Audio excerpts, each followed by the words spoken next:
Welcome to the Niagara region, where today we're going to be making curry in a 101-year-old house. Let us tantalize your imagination with ease, simplicity, and curry. Let's get cooking.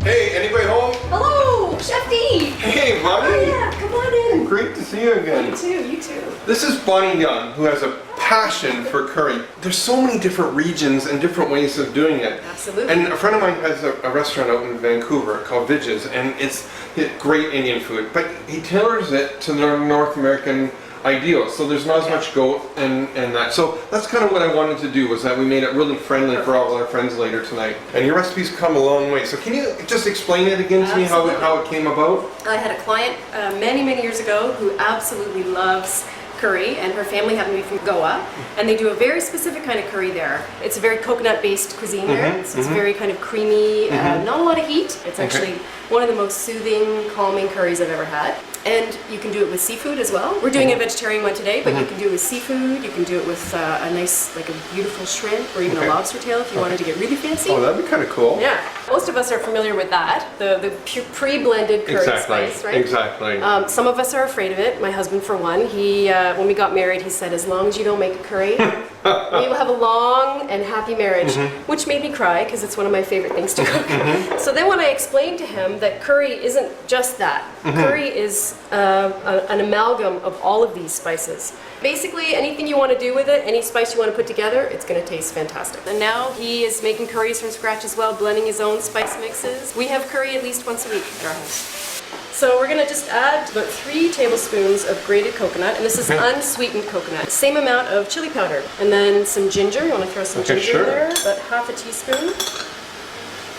About a quarter teaspoon of turmeric. Turmeric is beautiful color. You'll see what happens when it... Exactly. Now with turmeric's one of the 3 herbs that will help prevent memory loss. Oh. There's sage, there's rosemary, and there's turmeric. There's been... A little more in there.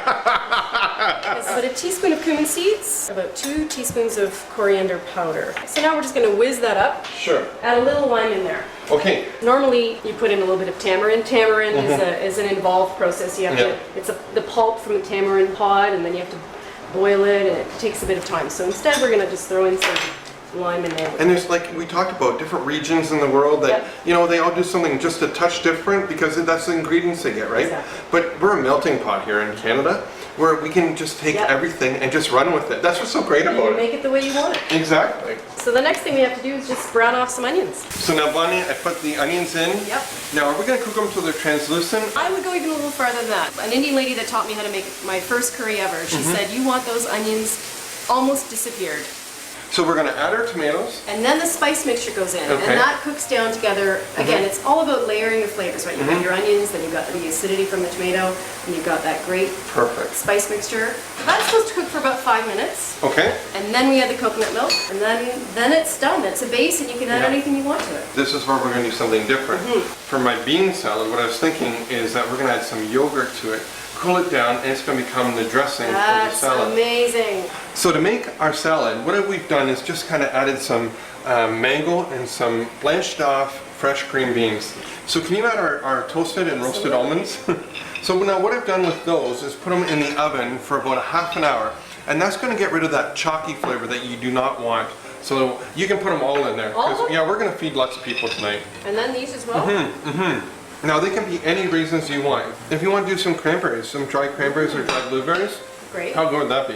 Okay, so for the dressing, we're just going to take some low-fat yogurt and chop up some cilantro, and it goes. Oh, that smells good.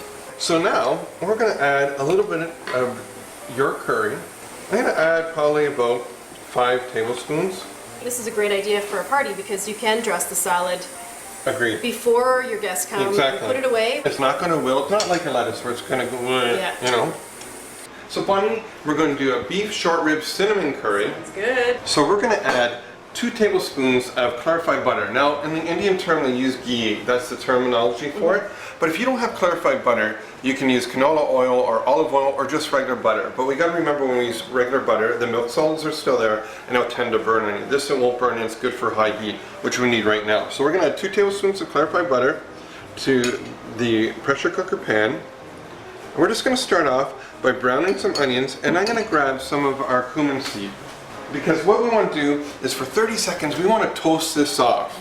We're going to put about a tablespoon in, or just maybe a little bit more. And Chef D, why do you want to toast them? So it's going to give that bigger flavor, and some of the oils are going to come out of the seeds. And as you can see, once you put it in with the butter, it just starts foaming and starts going, and then it's going to start popping. So we're going to take about a cup and a half of onions. I'm going to keep a couple cloves of garlic whole, and they're going in right now. Wow.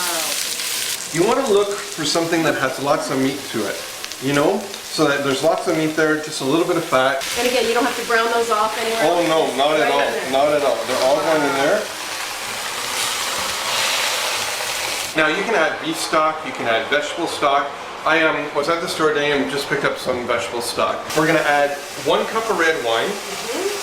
Now, this is the other little ingredient that I like using, is strained tomatoes. Now you can use the diced tomatoes if you like, but I really like this because it's a concentrated flavor, and the producers can't cheat.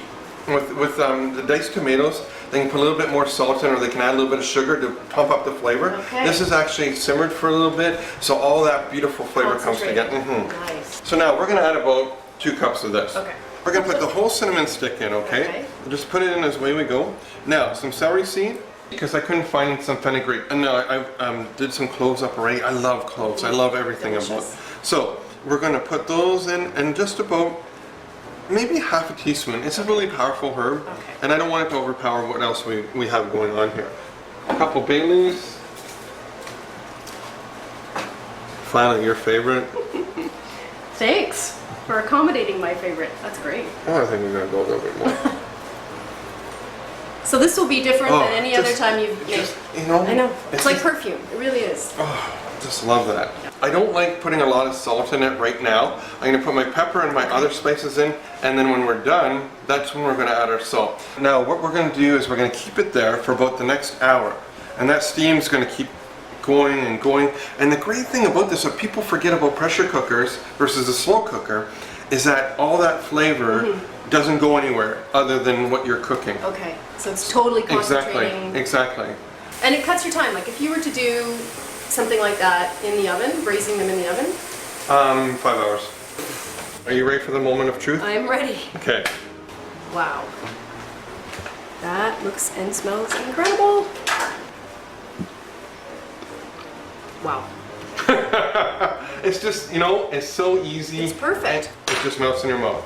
Bonnie, thanks for the use of a century-old home. Fantastic people to cook for. In the last few minutes, you've seen how straightforward it is to make a meal with ease, simplicity, and some mouth-watering curry.